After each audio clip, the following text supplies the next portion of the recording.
Hey everybody, hope you're doing well. First things first, I want to apologize if my voice is a little shaky at times. This past week I got a little sick and I lost my voice, and I had been teasing on my Instagram, which by the way, if you don't follow my Instagram, please do. I post things related to what I'm going to do next on there, so please check it out. But I had been teasing a longer video that involved me traveling and doing all this stuff, and unfortunately I had to delay it because I fully lost my voice last week while I was on the road. So that longer video will be delayed until maybe a week or two at most. I'm really excited to put that out there because it's a big step up from anything I've done. Anyway, this week's video is something a little more meta. Gaming has come a long way. I mean, going all the way back to something like the Magnavox Odyssey or the Nintendo Entertainment System, it's clear to see how gaming has progressed over the years. I mean, controllers have gone from looking like this to looking like this. I think this alone tells you how far we've come. I don't even need to go into the graphical advancements or the computing advancements or internet or things like that. This alone tells you exactly where we were and where we are. But today we're going to be focusing on how you own the game has changed over time and how we're no longer benefiting from the technological advances that come along with it. Now, for you youngins out there, I say like I'm also not like young myself, games used to come on cartridges. You'd stick this inside of your NES or whatever console you had, and there was the game. The thing is, cartridges didn't hold that much memory. In fact, the earliest NES cartridges didn't even have a save function. Games like Punch-Out used a code system where after getting to a certain point in the game, if you needed to turn it off, it would give you a code that you could write down and then re-enter to resume at that point. The thing is though, it's not really saving your progress. If you just had a friend who had made it that far or bought a book with cheat codes,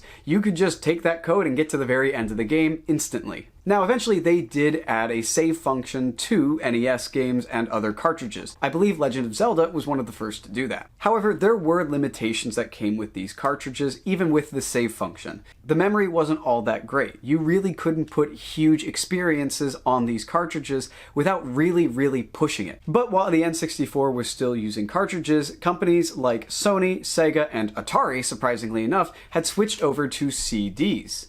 I've kind of mentioned it before, but I grew up on PlayStation 2 and as well as PlayStation 1 games, so I have a lot of nostalgia for stuff like this. CDs are able to hold far more memory than a cartridge. The other thing about CDs is they are significantly cheaper to produce than cartridges.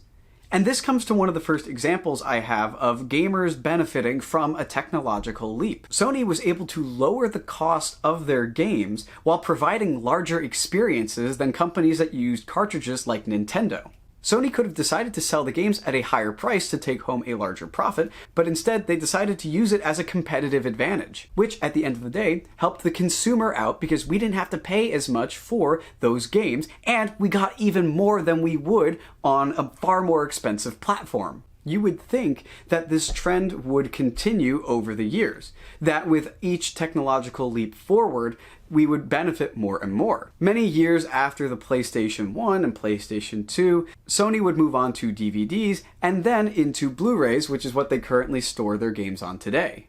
And of course, over this period of time, buying games digitally without the disc at all became more and more popular. Today, you can purchase a game without even having to consider, oh, well, they need to make the box, they need to make the disc, they need to make the manual, all these things. You don't have to worry about that at all. And so you would think this would bring the price down. After all, that's what happened when the companies made the move from cartridges over to CDs. However, that's not the case. If I were to walk into GameStop and buy a brand new PlayStation 4 game, it would cost me the same amount on the PlayStation Store if I just went on my console right now. And that kind of brings me to a couple of stories that I want to talk about today that kind of emphasize this point, that it seems like we are no longer benefiting from the advancements that are being made in this industry, and I think something has to be done about it. I'm going to start with one that I covered on this channel a while ago, and it's about the Life is Strange Remastered Collection. A while ago, I made a video called The Remastered Collection is Lying to You. This mainly revolves around the physical edition of the Life is Strange Remastered Collection that was releasing soon. My concern came when I was doing research on it just to see what was included, if they were adding any extras for other games that they hadn't fully remastered. In that research, I found that out of all of the games included, only 2 of them were actually on a disc. The others would have had to have been downloaded from the digital store. Even more strange, the games that were available on the disc were double exposure and true colors.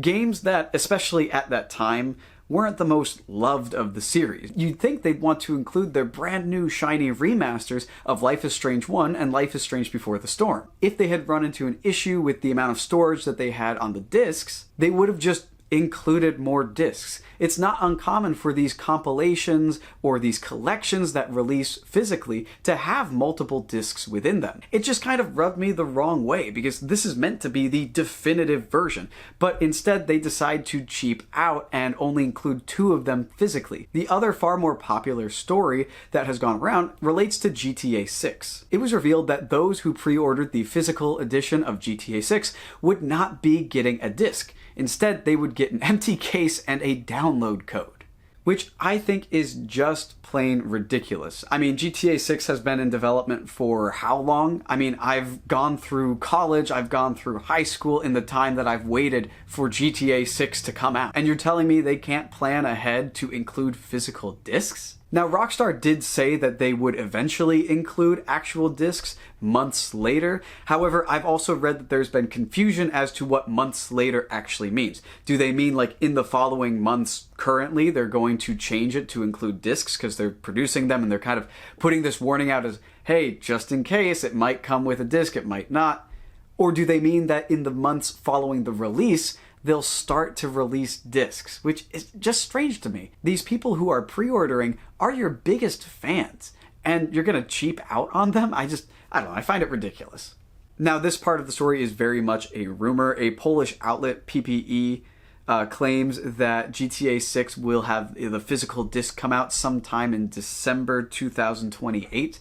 I don't know how reliable that source is, but if the delay takes that long, that's kind of crazy. And finally, the biggest thing that made me want to make this video in the first place was PlayStation revealing that they planned on stopping disc production around 2028. Basically, what they said is that all of their new games from that point forward will not release on disc and will be available exclusively in the PlayStation Store. Which, I know this is more of a rant video, and I apologize. It's a little different than what I do. I'm just very passionate about physical media and how important it is to actually own something. One of the points I made in the video on Life is Strange applies heavily to both the GTA situation as well as Sony's decision to halt production of their discs. And it's how game ownership works. When I go to the store and purchase a disc, I own this game. If the Sony servers are down, I can still play it because it knows that I own it. I can still download it even if the servers are down. If I purchase a game online, I'm simply purchasing the license to play it. I don't actually own it. As long as Sony's servers are up, sure, I can play it, and I've paid for the right to access it, but at any point they could decide, hey, actually, we don't think this game is doing well, we're not going to waste the server space to host it and to support it, we're just going to yoink it, and then poof, it's gone. Now, of course, if you have the game downloaded, in most instances, it will still work. Unless it's an online game and they pull support for that, but that is an entirely different conversation that we're not going to get into right now. But let's say, for the sake of conversation, you don't have that game installed at the moment. Well, good luck. You can't reinstall it because they're not hosting it on their servers anymore. And you don't have a disc that you can just throw into your console to re-download it and reset it up. I think moves like these are designed to push us more and more towards subscription services. PlayStation Plus, Xbox Game Pass, EA Play, all that stuff. Why bother paying $70 for a game? You don't even get the physical disc, you don't even really own it, when you could pay $6 a month and you get the game whenever you want. When you buy a physical game, you're not only paying for the game, you're also paying, in a sense, for the benefit of being able to walk into a store, the convenience of being able to walk into a store and pick up the game and go, okay, I'd like to purchase this, rather than having to go through shipping and handling and all those things. The other thing you're also paying for is the case, the manual, the disc it's printed on. There are other factors at play with how much the game costs physically. However, with online games, you not only you not only lose the security of physically having the disc with the game on it that you can put in anytime you want, no matter the status of the servers or the Wi-Fi, but you're also not paying for the physical aspects that I mentioned. And so these companies are able to take home an even larger profit because they're not spending the money on those physical aspects. The fair and right thing to do would be to have digital games cost less, because it is a riskier investment to purchase a digital game. But of course, that's not going to happen, and nobody does that, because at the end of the day, it's about profit, it's about pushing you towards a subscription service. I just think that this is so disheartening and so frustrating. As someone who loves video games and has collected older consoles, it just really hits home how anti-consumer this industry has become over time. It went from Sony putting out a better product for less to them not even putting out a product really and marking it up and taking home even more of the profits. If this frustrates you as much as it frustrates me, you need to make your voice known. Comment on Sony's social media posts, on other companies' social media posts. Let them know how you feel. Boycotting games is a great way to make change. I mean, College Football 27 got microtransactions taken out of it because all these people banded together to stop them. At the end of the day, these malicious practices only work if we just continue to put our heads down and buy whatever they put out. What do you guys think of this whole fiasco? I just felt like I needed to make this video. I couldn't make my full long video that I wanted to because of my voice. And I felt that now is the perfect time to talk about it. The stars aligned for me to be able to cover this topic this week. So let me know what you guys think in the comments below. Thank you guys so much for watching. I appreciate every single one of you, and I hope you have a good morning or evening or, whatever.